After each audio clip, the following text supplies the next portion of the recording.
nous recevons le docteur Delphin Kibwe, à qui j'ai dit bonjour, bienvenue. Bonjour, Dorcas.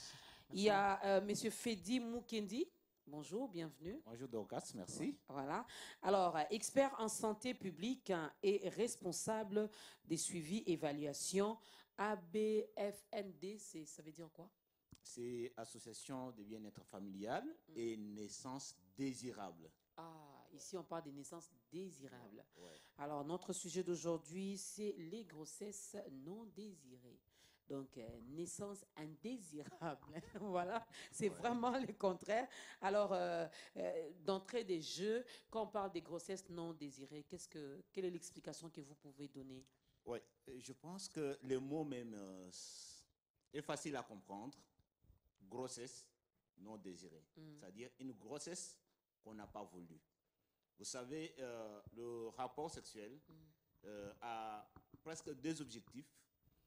L'objectif plaisir et l'objectif de la reproduction. OK. Lorsqu'un couple a un rapport sexuel uniquement pour le plaisir, lorsque la grossesse vient, c'est une grossesse non désirée. OK. Parce que cette grossesse ne plaît pas au couple. Généralement, peut-être si c'est un seul membre du couple qui voulait la grossesse, ils ne se sont pas entendus pour avoir l'enfant, ça va frustrer l'autre. C'est ainsi que quand une jeune fille dit à son partenaire, j'ai un retard de 3 mois, ça les surprend. Ça énerve même, hein? Oui, au lieu que ça lui fasse plaisir, ça l'énerve. Quand une fille qui ne voulait pas une grossesse se rend compte qu'elle est enceinte, elle n'est pas contente de ça, ça l'énerve. On parle de grossesse non désirée. Grossesse non désirée. Donc, docteur Delphin, même dans les couples, on peut en parler aussi? Effectivement. Oui, il s'agit seulement des adolescents. Non, c'est pratiquement une histoire qui touche presque tout le monde.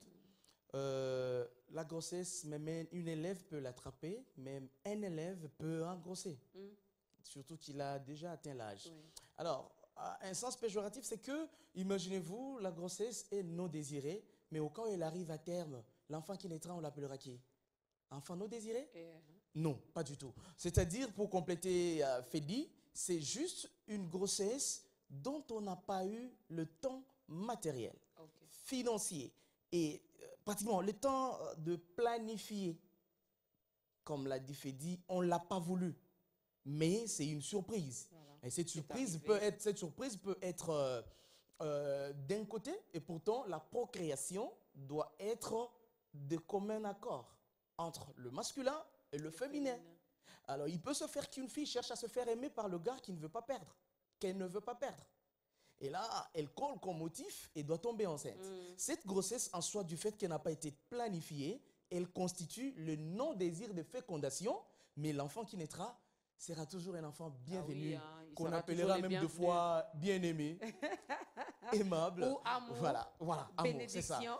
Merci, c'est un peu de cette façon-là. Alors, qu'est-ce qui peut être à la cause, à la base même de ces grossesses non désirées? Avec des termes vraiment simples pour aider les téléspectateurs à comprendre. Oui, je reviens aux causes, mais il faut préciser qu'une grossesse non désirée peut aussi venir dans un couple marié. OK. Un couple marié peut ne pas être prêt d'avoir un enfant. Cela ne veut pas dire que ce couple ne peut pas avoir de rapports sexuels. Parce que ça fait l'attachement dans la famille, ça fait l'amour dans la famille. Mais quand la femme tombe enceinte, au moment où elle ne le voulait pas, ou au moment où l'homme ne le voulait pas, c'est une grossesse non désirée. Ça perturbe tout. Peut-être que cette femme travaillait, allait au marché, elle sera obligée de rester à la maison pendant un certain temps. Ça va attaquer les économies de ce foyer. Vous voyez? Donc, même dans le couple, la grossesse non désirée peut venir. Les causes, si. Lorsqu'on a un rapport sexuel non protégé, à deux moments où la femme est féconde, une grossesse peut venir si on n'a pas utilisé la contraception ou si on a mal utilisé la contraception et qu'elle a échoué. Une grossesse peut venir. Ça arrive aussi. Hein?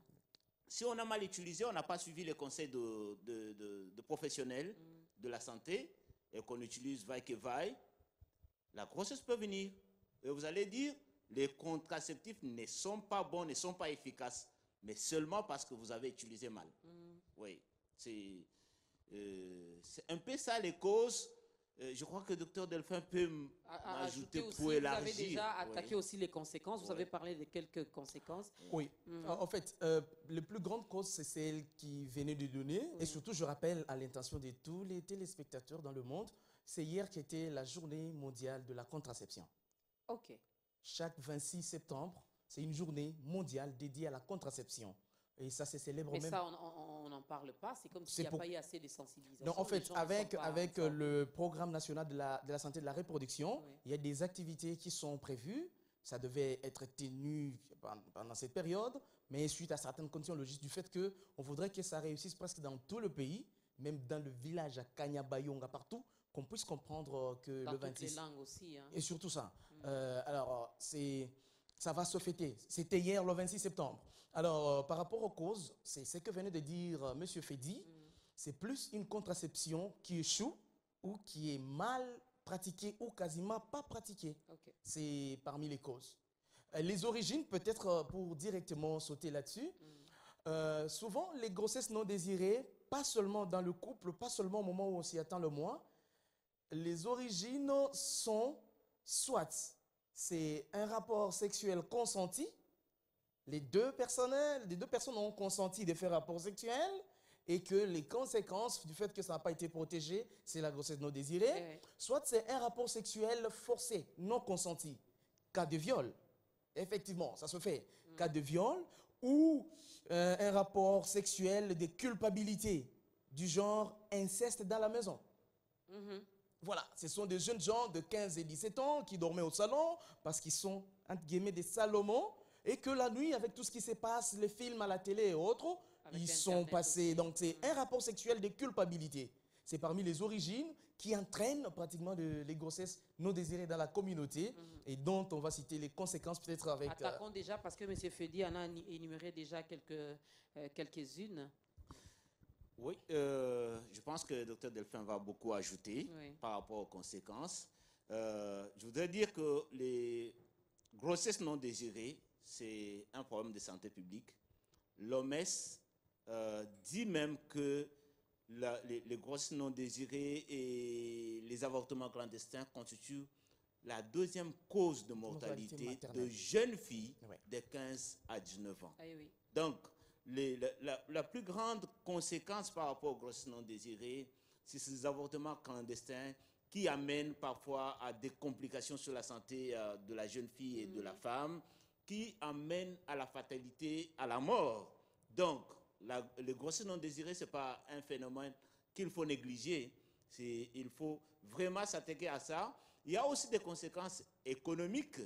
Quand un enfant vient au monde au moment où on ne l'attend pas, ça perturbe les budgets du foyer pour les gens mariés.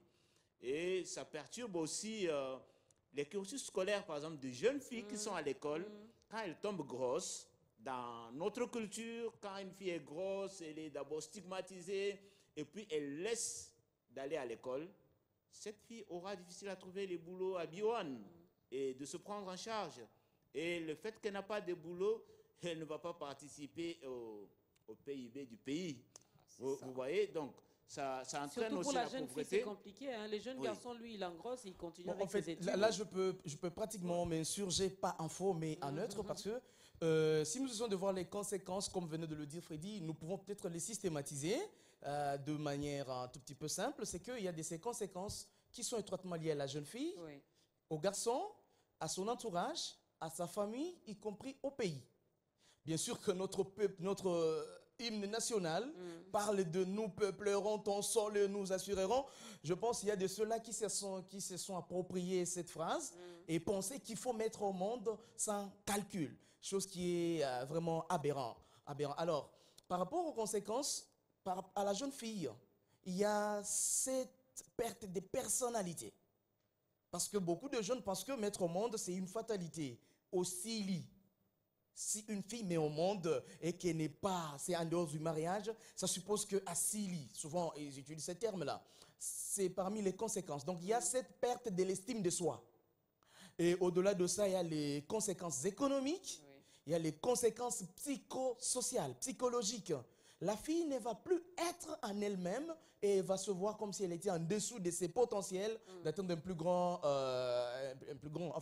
niveau de sa vie. Et aussi, il y a d'autres conséquences qu'on ne peut pas oublier. Une jeune fille de 15 ans qui tombe enceinte de manière brusque et qui va dans un mauvais centre de santé, entre guillemets, et par méthode d'accouchement, elle reste blessée avec les diastasis, avec les fistules. C'est parmi les conséquences sur la santé de la jeune fille qui prochainement pourra avoir des difficultés de mettre au monde. Je n'oublie pas les avortements clandestins, qu'a cité Fedi, qui ont des conséquences. Aujourd'hui, on a perdu de jeunes filles dans le monde. Si on vous donne le chiffre de l'OMS, c'est pratiquement chaque 1 heure que 38 femmes meurent à cause des avortements clandestins dans le monde. Chaque heure. Il y en a qui restent en vue, mais qui restent qui stériles. Restent pratiquement, on dirait, qui restent handicapés sur le plan génital. Alors, il y a tellement de choses à dire, docteur Delphin, mais faute de temps.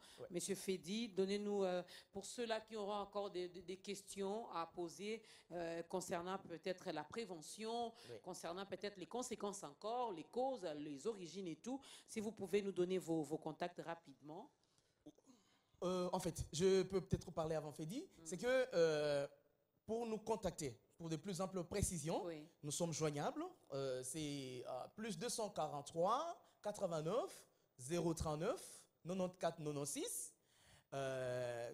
Sur Twitter, c'est possible aussi qu'on puisse échanger. C'est @ABFND, on nous trouve facilement. Et aussi peut-être sur page Facebook, c'est toujours ABFND, ils peuvent nous trouver facilement. Et nous signalons que ABFND, c'est parmi les associations qui offrent le service de prise en charge après avortement. Il y a ces filles-là qui avortent dans le 207, qui avortent dans des bistrots, à côté, à gauche, à droite, et elles ont des complications. Il y a un cadre, les cliniques disponibles à offrir ces soins gratuitement. Nous précisons bien. Gratuitement, c'est avec ABFND, ils peuvent nous contacter, ils peuvent nous joindre par WhatsApp, par Facebook, d'autres questions supplémentaires. Du fait qu'on ne saura pas monopoliser la parole sur le plateau, on sait que vous avez un conducteur à suivre. Donc, ils peuvent nous joindre sur Twitter, sur Facebook, sur WhatsApp et nous appeler à ce numéro. Voilà, plus 243 89 039 93 94 96. 94 96. Voilà, merci docteur Delphin Kiboué, merci monsieur Fedi Mou Okendi, mesdames et messieurs, chères jeunes filles. On a toujours du mal finalement à bien gérer la sexualité de nos enfants. Vous pouvez bien à la maison, ils peuvent bien se comporter, mais lorsqu'ils sortent, même pour aller à l'école, ils se permettent à faire n'importe quoi. Alors, passons beaucoup plus à la prévention, car dit-on, vaut mieux prévenir que guérir.